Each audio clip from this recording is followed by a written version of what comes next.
Some scandals are whispered in back rooms. Others explode under the glare of 1,000 flashbulbs. For Cole Harrington, a man who built an empire on predicting market trends, the one trend he never saw coming was his own spectacular downfall.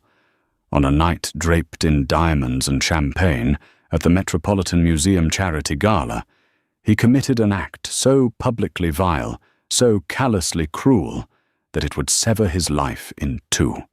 He shoved his pregnant wife, Lauren, to appease his mistress. But the real story isn't the shove that the whole world saw.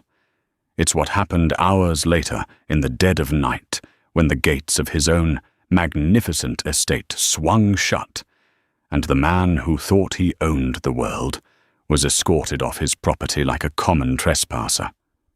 This isn't just a story of infidelity.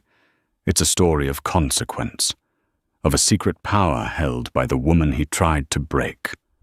And the night a titan of industry learned what it truly meant to be left with nothing. The air in the grand hall of the Metropolitan Museum was thick with the scent of money, a heady perfume of expensive florals, vintage champagne, and the collective ambition of New York City's elite. It was the annual charity gala, the undisputed pinnacle of the social calendar, where fortunes were pledged on silent auction cards, and reputations were made or shattered between the appetizer and the main course. From the outside, Cole and Lauren Harrington were the evening's crowning jewels. He was Cole Harrington, the CEO of Harrington Capital, a real estate and tech conglomerate that had reshaped the city's skyline. He was tall, with dark hair just starting to silver at the temples, a feature the society pages called distinguished.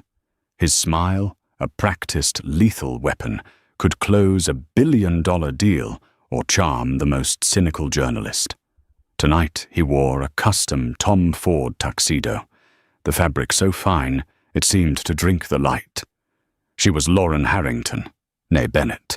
Where Cole was all sharp angles and predatory grace, Lauren was soft-spoken elegance and quiet intelligence.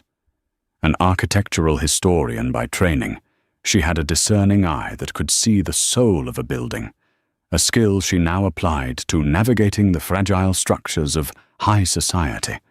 Tonight she was breathtaking in a deep sapphire gown by Oscar de la Renta that flowed over her body, artfully draping over the gentle swell of her 5-month pregnancy. A cascade of diamonds, the Harrington stars, glittered at her throat, a previous anniversary gift that now felt less like a token of love and more like a beautiful, diamond-studded collar. To the casual observer, they were a portrait of success. But up close, the canvas was cracked. For the past hour, Cole had been holding court, his hand never straying far from the small of Lauren's back, in a proprietary gesture purely for the cameras. But his eyes, those sharp, calculating grey eyes, were constantly scanning the room. Lauren knew who he was looking for. She had known for 6 agonizing months. Her name was Scarlett Monroe. Scarlett was everything Lauren wasn't. She was 26, a piranha in the guise of a social media influencer with a manufactured pout and a body sculpted by discipline and a surgeon's knife. She'd started as a junior marketing associate at Harrington Capital, and within a year she was on Cole's arm at private corporate events, and soon after, in his bed. Tonight she was a vision in blood-red silk, a stark, deliberate contrast to Lauren's serene blue. She wasn't at their table, of course, that would be too brazen even for Cole, but she was strategically placed at a nearby one, surrounded by a coterie of sycophants. Her laughter was just a little too loud, her gaze a little too possessive whenever it landed on their table. "Darling," Cole murmured, his voice a low thrum against her ear, his breath smelling of whiskey. "You haven't said a word for 10 minutes. People will think you're bored." It wasn't a question of concern, it was a command. "Perform." Lauren forced a smile, the muscles in her face feeling stiff. "I'm just taking it all in, Cole. It's quite the spectacle." She took a delicate sip of sparkling water. The baby gave a gentle flutter inside her, a small, secret comfort. "Nate Whitaker is staring," Cole noted, his jaw tightening slightly as he glanced across the room. Nate was his chief rival, a bulldog of a man who ran a competing firm. "He looks like he's waiting for one of us to trip. Don't give him the satisfaction." Lauren's smile became a little more genuine, tinged with irony. "I have no intention of tripping." The evening wore on, a torturous parade of fake smiles and stilted conversations. Lauren felt like a ghost haunting her own life. She watched Cole glad hand a senator, his laughter booming, while she discussed 18th century Parisian architecture with a woman whose face was pulled so tight she seemed perpetually surprised. All the while, the invisible string between Cole and Scarlett seemed to pull tighter, a tangible force in the glittering room. Lauren could see the smirks they exchanged over the tops of champagne flutes, the way his eyes would follow Scarlett as she moved through the crowd. The trouble began during the live auction. A lavish 7-day yacht trip through the Greek Isles was on the block. The bidding was fierce, quickly climbing into the six figures. "Let's get it," Cole said suddenly, grabbing his bidding paddle. "A baby moon. It'll be perfect." Lauren looked at him, truly looked at him for the first time all night. The suggestion was so audacious, so utterly detached from the cold reality of their marriage, that she felt a bubble of hysterical laughter rise in her throat. A baby moon, as if they were a normal, happy couple, anticipating the arrival of their child, and not a man, his wife, and the spectre of his mistress, all breathing the same recycled air. Before she could form a reply, Scarlett made her move. She glided over to their table, a vision in crimson, her smile wide and predatory. "Cole, darling," she purred, completely ignoring Lauren. "My table is simply dying to know if the rumors are true. Are you really planning to break ground on the new Celestial Tower before Christmas?" Her hand rested familiarly on his shoulder, her long red nails a stark contrast against the black of his tuxedo. It was a power play executed in front of God and everyone. She was marking her territory. The nearby tables fell into a hushed silence, all eyes on the tableau. This was the drama they had paid thousands of dollars to see. Cole, caught between his public image and his private indiscretions, stiffened. He was a man who hated being cornered. "Scarlett," he said, his voice a low warning. "We're in the middle of the auction." "Oh, don't be such a bore." She laughed, a tinkling sound that grated on Lauren's nerves. She leaned in closer, her lips almost touching his ear, whispering something that made a slow, dark smile spread across Cole's face. Lauren felt a cold dread wash over her. It was one thing to endure the private humiliation, the knowledge of his betrayal. It was another to have it flaunted so publicly, to be rendered invisible in her own chair while her husband was seduced in plain sight. The baby kicked harder this time, as if sensing its mother's distress. That was it. She couldn't sit there for one more second. Slowly, gracefully, she placed her napkin on the table and rose.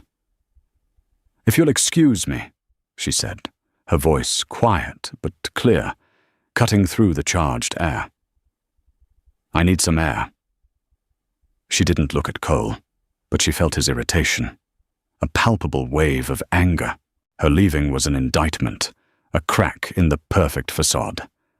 She turned to walk away, her back straight, her head held high. What happened next seemed to unfold in surreal slow motion. "Lauren, sit down," Cole commanded, his voice a harsh whisper. She ignored him, taking another step. Scarlett, seeing her prize momentarily distracted, chose that moment to up the ante. "Let her go, Cole. She's probably just feeling emotional. You know, the hormones." She let out a small, condescending laugh. That was the spark that lit the fuse.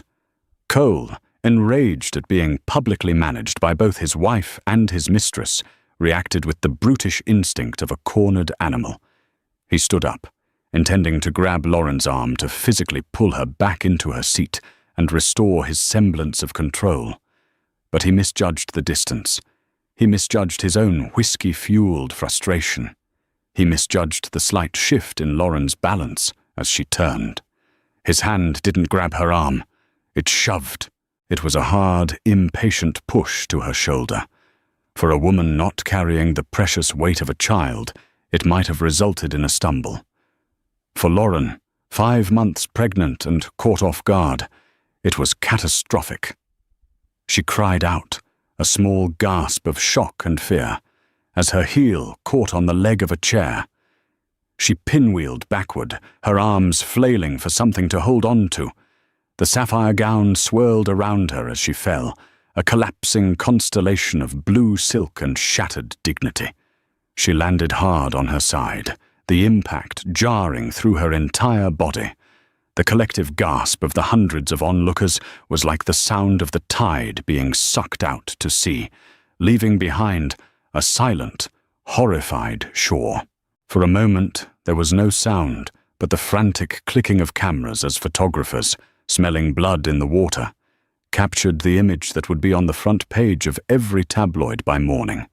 Cole Harrington, titan of industry, standing over his fallen pregnant wife, while his mistress in red looked on with a flicker of triumph in her eyes. In that frozen moment, as a sharp, terrifying pain shot through her abdomen, Lauren looked up at her husband. She saw no remorse in his eyes, only fury.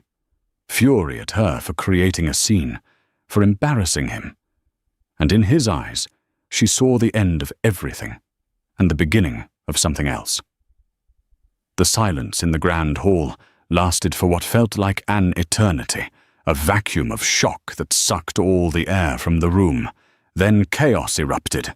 People surged to their feet. A woman screamed. Waitstaff rushed forward, their professionalism warring with their horror. Nate Whitaker, Cole's rival, was one of the first to reach Lauren. He knelt beside her, his usual smug expression replaced by one of genuine concern. "Lauren, are you all right? Don't move. Someone call a doctor." Cole seemed to snap out of his stupor, the gravity of his public act finally piercing his whiskey-fueled rage.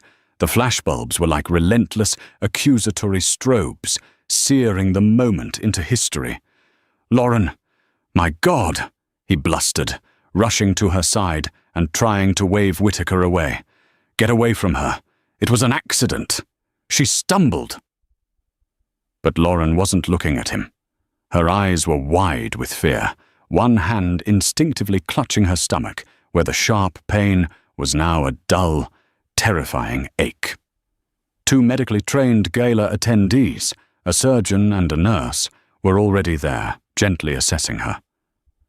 "I'm fine," she whispered, though she wasn't sure if it was true. I need to go." The humiliation was a physical thing, a hot flush that spread across her skin. The shove was bad enough. The pity in the eyes of her peers was unbearable. Cole was in full damage control mode, his voice loud and performative. "Of course, darling, let's get you home. Everyone, please give us some space. My wife is pregnant. She just felt faint and I tried to catch her."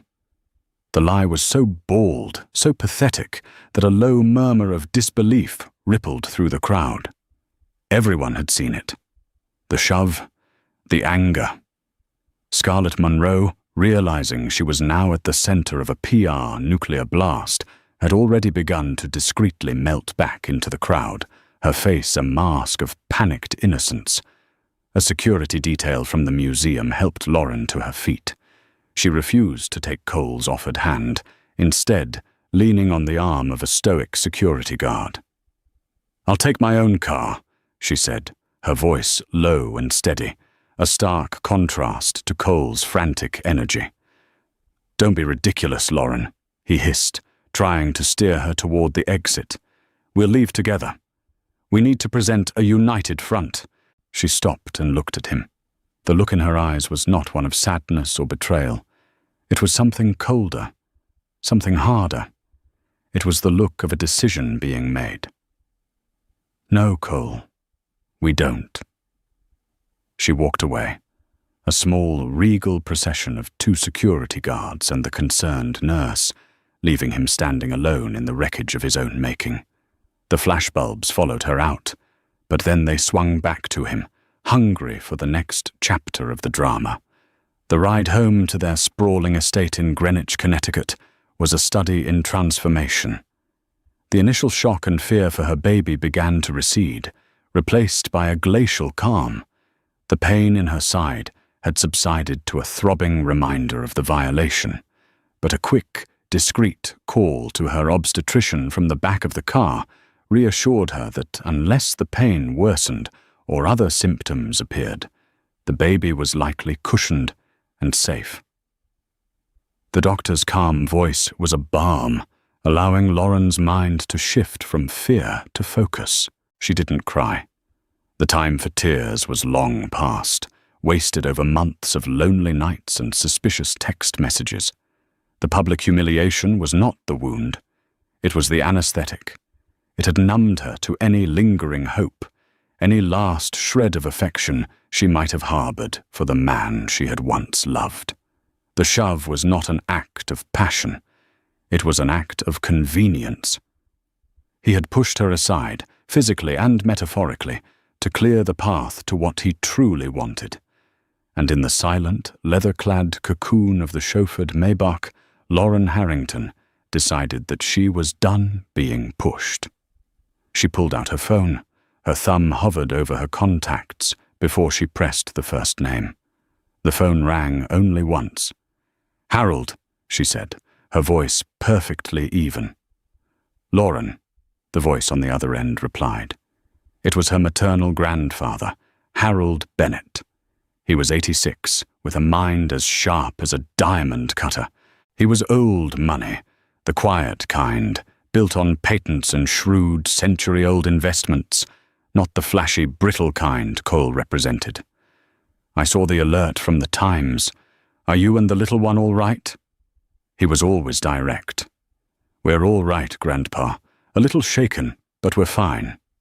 "Good," he said, the single word carrying the weight of immense relief. "Then it's time." "It's time," Lauren confirmed, a sliver of steel entering her voice. "The arrangements are in place, as they have been for the last year. Ava is ready. Mr. Calloway is on site. You just need to give the word." "Consider it given," she said. "I'm 10 minutes out." "I'm proud of you, Lauren," he said softly. "Your grandmother would be too. She never did like men who confused bluster with strength." A single hot tear finally escaped Lauren's eye, but she wiped it away fiercely. "Thank you, Grandpa. I'll call you tomorrow." She disconnected and immediately dialed her second number. Ava Sharma speaking. The voice was crisp, efficient, and devoid of fluff. Ava was the head of family law at the most fearsome legal firm in the state. "Ava, it's Lauren Harrington." "Lauren, I've been alerted. Harold called me a few minutes ago. Are you certain?" "He shoved me, Ava. He shoved his pregnant wife in front of 200 people so his mistress wouldn't be inconvenienced." Lauren stated the facts, laid out like cold, hard evidence. "I have never been more certain of anything in my life." "Understood," Ava said. "The morality clause of the prenuptial agreement is now active. The paperwork is prepared. Mr. Calloway of Citadel Security has been given his instructions, effective upon your arrival at the property. All assets held within the Bennett Family Trust, including the Greenwich estate and its contents, are now under your sole and exclusive control. His access has been revoked." Lauren closed her eyes, a wave of dizzying finality washing over her. "Thank you, Ava. Just get inside and lock the doors, Lauren. We'll handle the rest." Meanwhile, Cole was in his own car, fuming. Scarlett was beside him, having slithered out a side exit to meet him. "Can you believe the nerve of her?" Scarlett fumed, reapplying her lipstick in the vanity mirror. "Walking out like that, making you look like a monster. She's so manipulative." Cole wasn't listening. He was on the phone with his head of PR, a man named Greg Porter. "Just kill it!" Cole snarled into the phone. "I don't care what it costs. Call the editors. Call the publishers. Tell them it was a misunderstanding, a dizzy spell. I was helping her." "Cole, it's everywhere," Greg's panicked voice crackled back. "Billionaire shoves pregnant wife. Video is already going viral. It's not good." "Then make it good," he roared, throwing his phone onto the opposite seat in disgust. He rubbed his temples, the whiskey buzz having curdled into a vicious headache. He was furious with Lauren. How dare she embarrass him like this? He'd smooth it over, of course. He always did. He'd buy her a new necklace, a bigger one this time. Maybe a car. She'd cry a little. He'd apologize with half-hearted sincerity. And then life would go on. He was Cole Harrington. Life always went on. On his terms. "Don't worry, baby," Scarlett cooed, sliding her hand onto his thigh. "She'll get over it. Once you're home, you can handle her." "Yeah," Cole muttered, his confidence slowly returning. "Yeah, I'll handle her." 40 minutes later, his Bentley crested the hill leading to his estate. The place was his sanctuary, his monument to himself, a 25,000-square-foot Georgian mansion on 50 acres of pristine Connecticut waterfront. He'd supervised every detail of its renovation after he and Lauren married. It was the ultimate symbol of his power. As they approached the main gates, massive wrought-iron monstrosities, he pressed the remote. Nothing happened. He pressed it again, harder this time. The gates remained shut. "What the hell?" he muttered.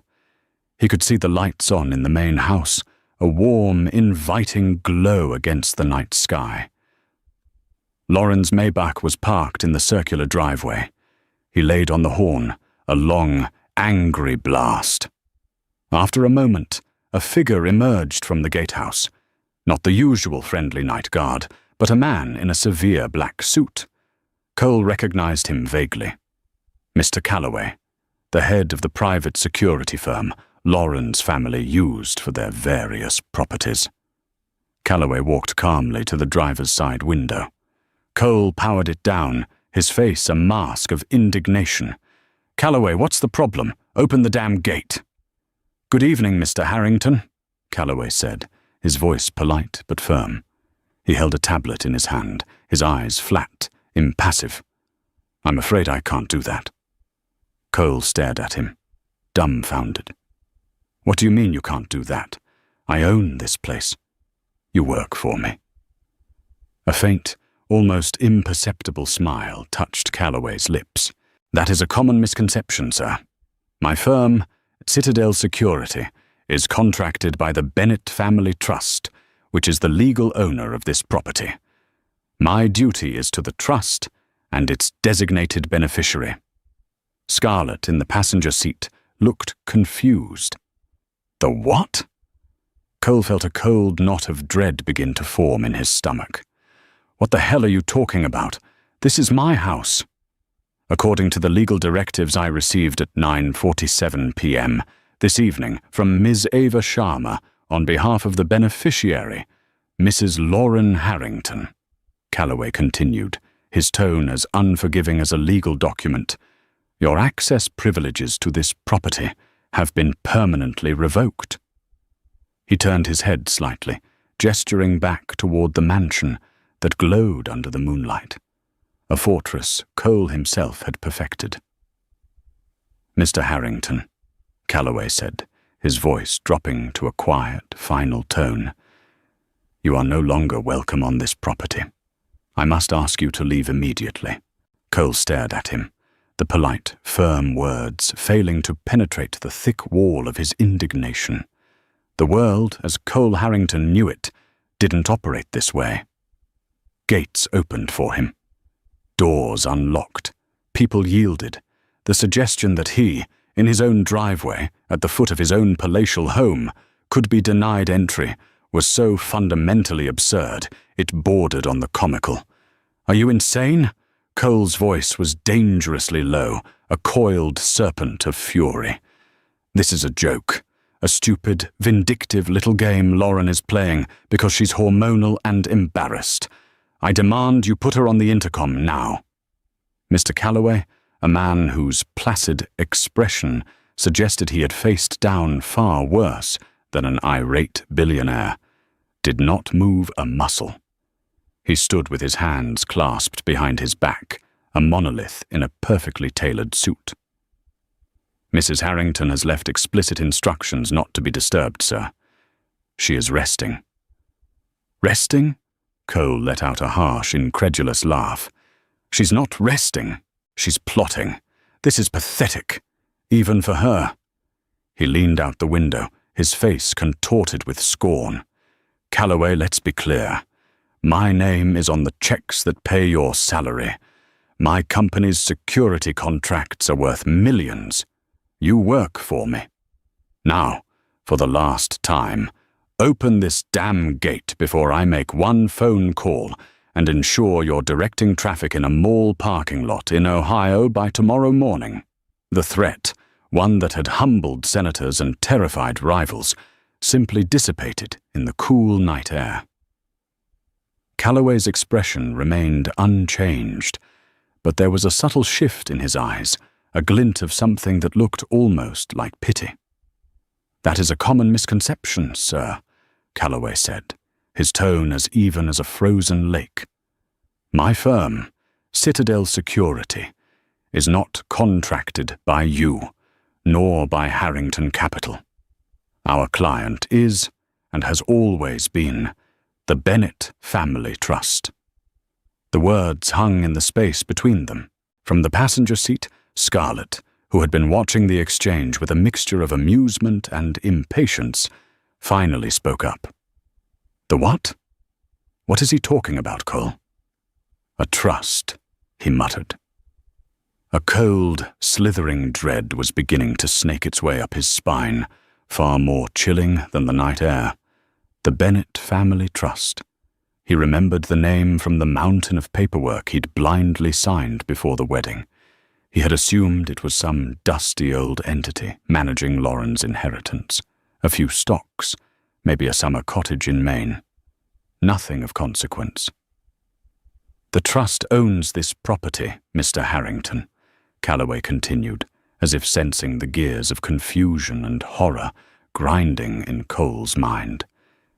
"It has been the legal owner for over 60 years.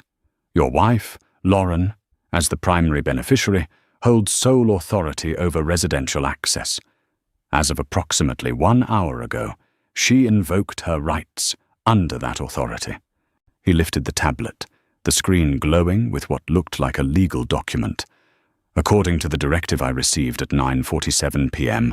this evening from Miss Ava Sharma, on behalf of Mrs. Harrington, your access privileges to the property at 1100 Cove Road and all associated structures have been permanently and irrevocably revoked."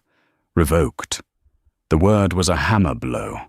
It was the word used for credit cards, for driver's licenses, for disgraced memberships. It was not a word that applied to him. This is theft," Cole sputtered, his voice cracking. "I renovated this house. I poured a fortune into it. The marble in that foyer is from Carrara. I selected it myself. That's my home." "With all due respect, sir," Calloway said, retaining his maddening calm, "you have been residing here as a guest of Mrs. Harrington. A long-term guest, certainly, but a guest nonetheless. A guest." The word struck him with the force of a physical blow, knocking the air from his lungs. For 5 years he had strode through those halls, hosted global figures, and ruled his domain with the absolute certainty of an emperor. And all along, in the cold, hard letter of the law, he had been nothing more than a visitor. A guest who had just committed the ultimate faux pas at the dinner party.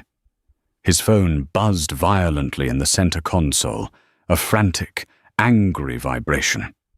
He snatched it up, desperate for a lifeline, a connection to the world where he was still in charge. The caller ID was a name he knew, but had never spoken to. Ava Sharma, Lauren's lawyer. He jabbed the screen to answer, his voice a venomous hiss. "You've got a lot of damn nerve. Mr. Harrington."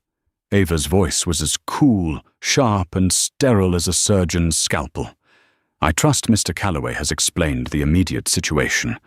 I am simply calling to formalize it, so there are no lingering misunderstandings that might lead to any unpleasantness with law enforcement." "Unpleasantness?" Cole's voice rose to a near shriek. "You've locked me out of my house." "Correction," Ava said, clinical. "We have secured Mrs. Harrington's house, as per the prenuptial agreement you signed on May 12th, 2020. I'd refer you to Section 4, subsection B, regarding acts of public humiliation or physical endangerment directed at either party. A breach of this clause, as has been witnessed by several hundred individuals and countless recording devices this evening, triggers several non-negotiable consequences, the first of which is Mrs. Harrington's right to exclusive and immediate possession of her primary residence." "I'll fight this," Cole seethed, the words feeling hollow even as he said them. "I'll drag this through every court in the country. I'll bleed you dry." A faint, dry sound came through the phone, something that might have been a humorous chuckle. "I wouldn't advise that. Discovery would be extensive, but since you brought up finances, let's talk about your renovations. We have meticulous records of your expenditures. The prenuptial agreement is quite clear. Any financial contributions to pre-existing, non-marital assets are to be legally defined as gifts to the trust. It was very generous of you, Mr. Harrington. You've significantly increased the value of your wife's property." The sheer, calculated brilliance of it was suffocating. He had been outmaneuvered from the very beginning, checkmated by a quiet old man, and a legal document he had dismissed as a trifle. "Mr. Calloway, as an agent of the trust, has the authority to have you cited for trespassing," Ava continued.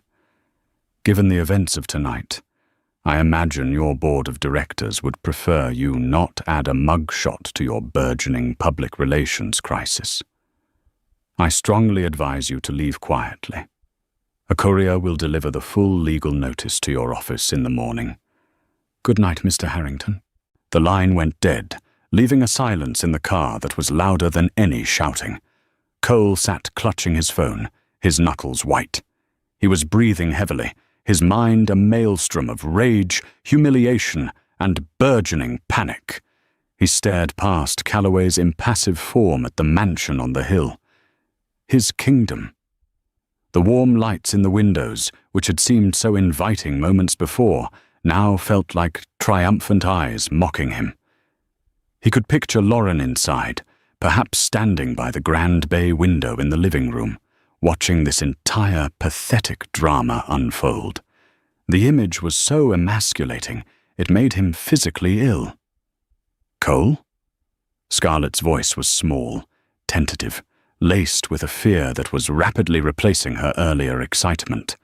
The fantasy of the all-powerful billionaire was crumbling before her very eyes. The man beside her wasn't a titan. He was a man arguing with a security guard, a man being lectured by a lawyer over the phone. The allure of his power was predicated on it being absolute. This was pathetic. "So what do we do? Where do we go?"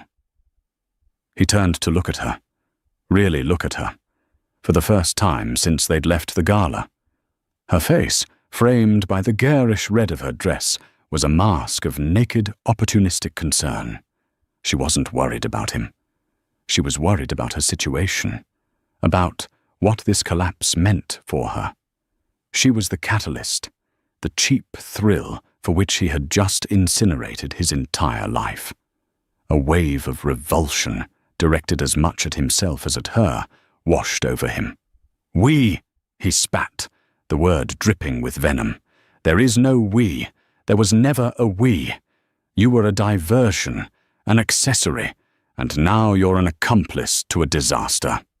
Scarlet recoiled, her carefully constructed pout twisting into a snarl of indignation. "How is this my fault? You were the one who pushed your pregnant wife in front of the entire world. Dow, because of you!" he roared, finally unleashing the full force of his frustration on the only available target. "Because you couldn't stay at your table. You had to come over. You had to perform. To stake your claim on something that was never yours. You're nothing but a cheap, ambitious parasite." "And you're a fool," she shot back, her voice rising. "A weak fool who just got outplayed by the little wife you thought you could walk all over. You're not powerful, Cole. You're just a bully who lost control." Her words hit him harder than any of Ava Sharma's legal jargon. He stared at her, his chest heaving. "Get out." "What?" she whispered, her bravado vanishing. "Get out of my car." He enunciated each word with cold, deliberate fury. Her face crumpled. "You can't be serious. You're just going to leave me here on the side of the road in the middle of the night? I don't have a home to take you to, do I?" He sneered, the cruelty a balm on his wounded pride. "You wanted the thrill of sleeping with a king. Well, the king has just been dethroned at his own gate. The thrill is gone. Call an Uber. I'm sure your followers would love the story." With a sound that was half a sob and half a gasp of outrage, Scarlet scrambled out of the Bentley. She stood on the perfectly manicured grass verge, her crimson dress a slash of color against the darkness, shivering as the reality of her situation set in. Cole didn't give her a second glance. He wrenched the steering wheel, the Bentley executing a savage three-point turn, its expensive tires squealing a protest on the pristine asphalt. He sped away into the darkness, leaving Scarlet, Mr. Calloway, and his entire life behind him. As he drove, his phone began to light up with a relentless barrage of calls. The chairman of his board, his CFO, his frantic head of PR. He ignored them all. He was a ship taking on water, and the rats were calling to ask why the deck was wet.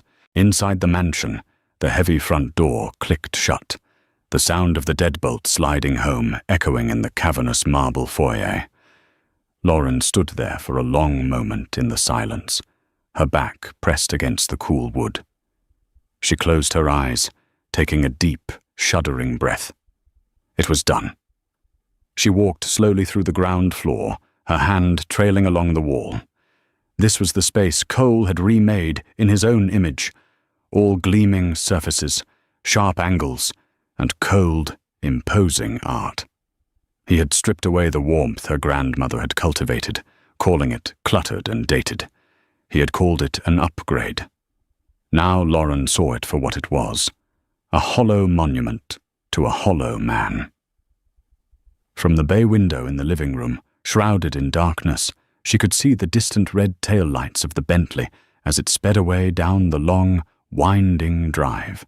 She felt no triumph, no satisfaction, only a profound, aching sadness for the man she had once loved, and an immense, bone-deep relief that the ordeal was finally over. She placed a hand on her belly, where her child rested safe and unaware. "It's just us now, little one," she whispered into the quiet of the house. "And we're going to be okay." She was no longer a guest. She was the protector of this house, this legacy, and the future growing inside her. She had finally come home. The first light of dawn was a dirty grey, filtering through the blackout curtains of the hotel suite. Cole Harrington woke with a jolt, his heart hammering against his ribs. For a disorienting moment, he didn't know where he was. The air was stale, smelling of old room service and expensive whiskey. This wasn't his bedroom with its vaulted ceiling and panoramic views of the Long Island Sound. This was a sterile, anonymous cage. Then the events of the previous night crashed down on him with the force of a physical blow. The glittering gala, the condescending laugh from Scarlett, the look of shock on Lauren's face, the sickening thud of her fall, and the final ignominious standoff at the gates of his own home. He stumbled out of bed, his custom tuxedo a wrinkled, pathetic shell of its former glory. He flicked on the giant television, hoping for a distraction, but found only an echo chamber of his own ruin. Every major news network was leading with his story. There it was on a massive high-definition screen, the video, a high-angle shot from a guest's phone, grainy but undeniable. The shove. It was brutal, unequivocal. There was no room for interpretation, no way to spin it as an accident. A panel of talking heads dissected his character like vultures. A shocking display of arrogance and cruelty, one commentator said. This goes beyond a marital dispute. It speaks to a fundamental flaw in judgment, another added. The ticker at the bottom of the screen told the rest of the story. Harrington Capital, HCAP, plummets in pre-market trading amid CEO scandal. He felt a surge of pure, unadulterated rage. They were crucifying him. He, Cole Harrington, who had bent this city to his will, was being reduced to a 2-minute segment on morning television. He snatched his phone, his thumb flying to Lauren's contact. He needed to fix this, to command her to release a joint statement, to make this go away. The call went straight to a voicemail he didn't recognize. "You have reached the voicemail of Lauren Bennett," her voice said, calm and impossibly professional. "Please leave a message." Bennett. She had dropped his name. The finality of it was like a door slamming shut in a long, dark hallway. He called again and again. Each time the same cool, detached voice met him, a stranger who had once shared his bed. His next call was to his lawyer, Martin Keene, a legal brawler known for his scorched earth tactics. "Martin," Cole barked, pacing the plush carpet, "I want you to destroy her. File everything. Contest the prenup. I don't care what it costs. I want the house. I want my life back." There was a heavy sigh on the other end of the line. "Cole, I got the courier delivery from Ava Sharma an hour ago. I'm looking at the agreement now. You need to listen to me very carefully." Martin's voice, usually full of bluster, was sober. "This document, it's a fortress.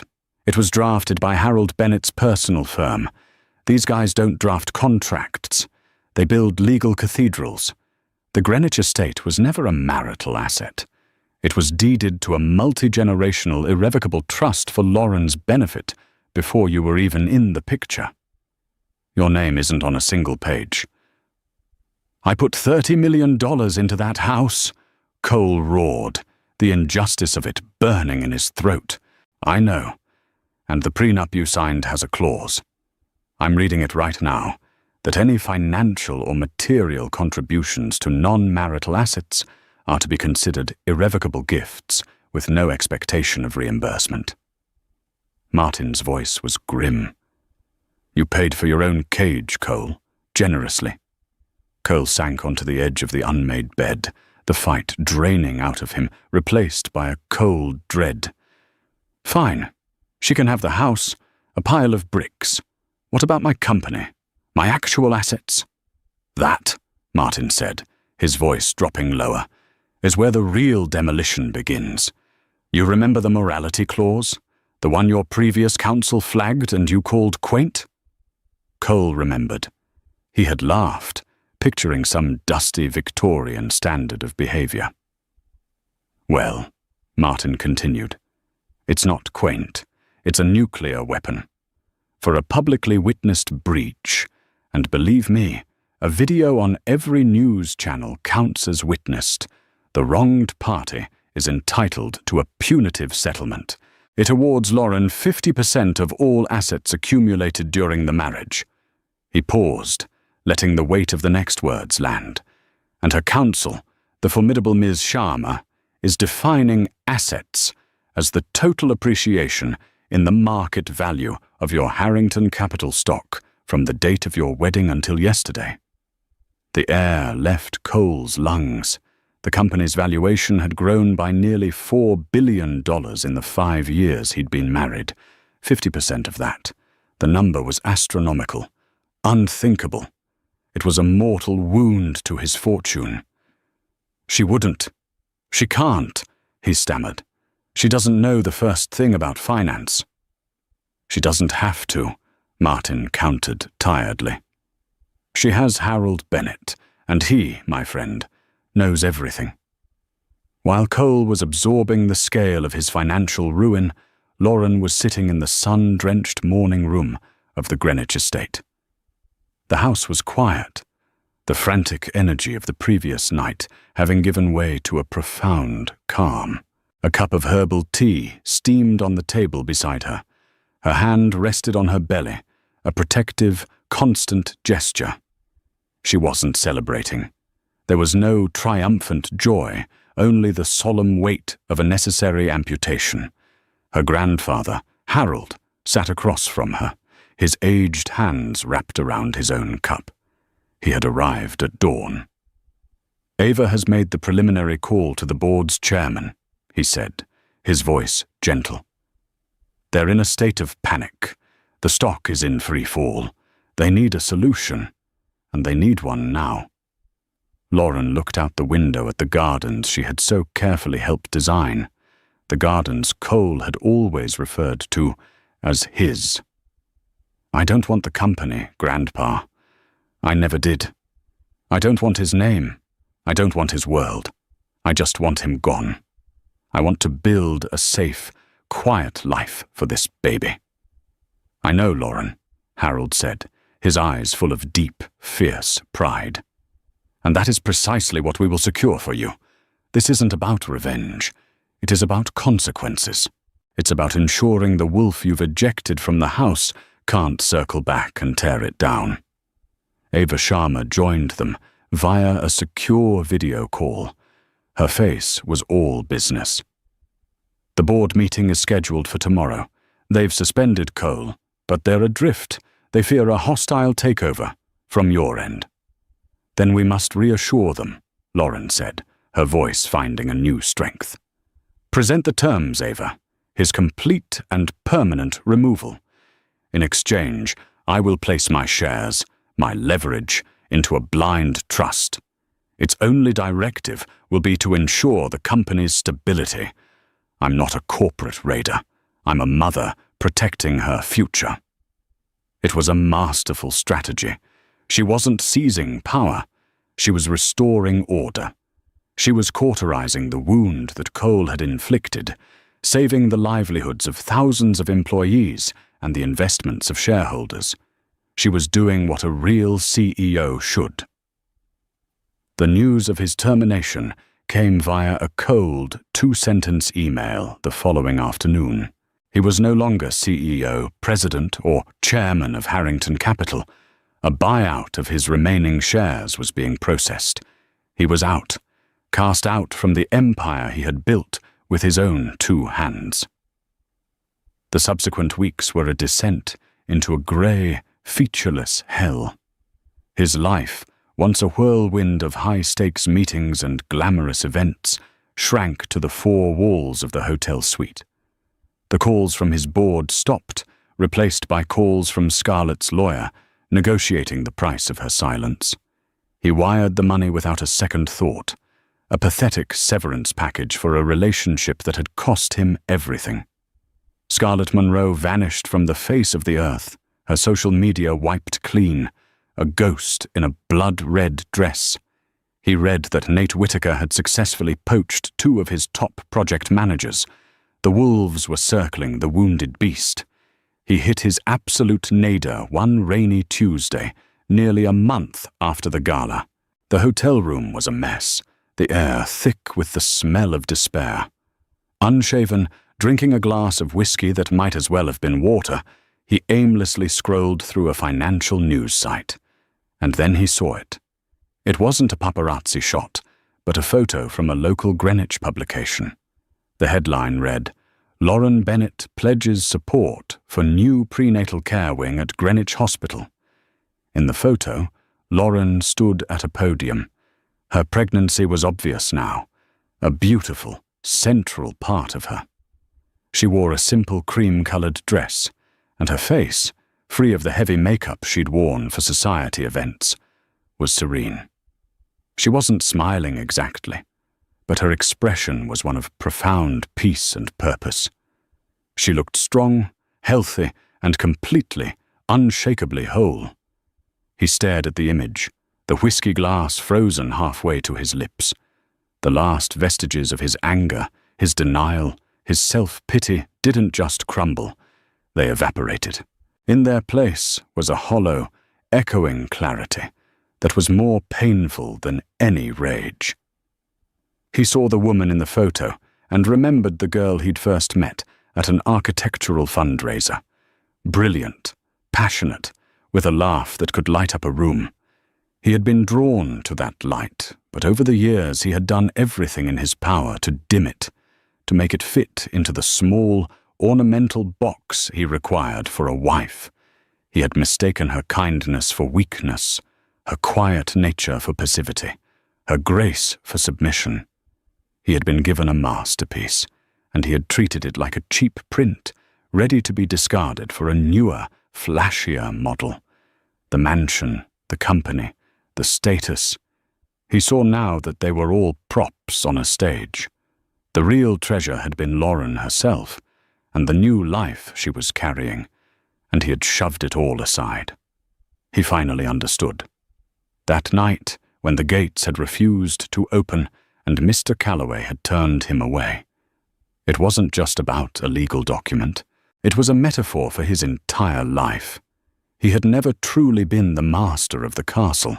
He was just a guest in Lauren's house, a guest in a life of quiet dignity he had never earned, and a guest in the presence of a strength he was too arrogant to recognize. Security hadn't just escorted him out of a mansion.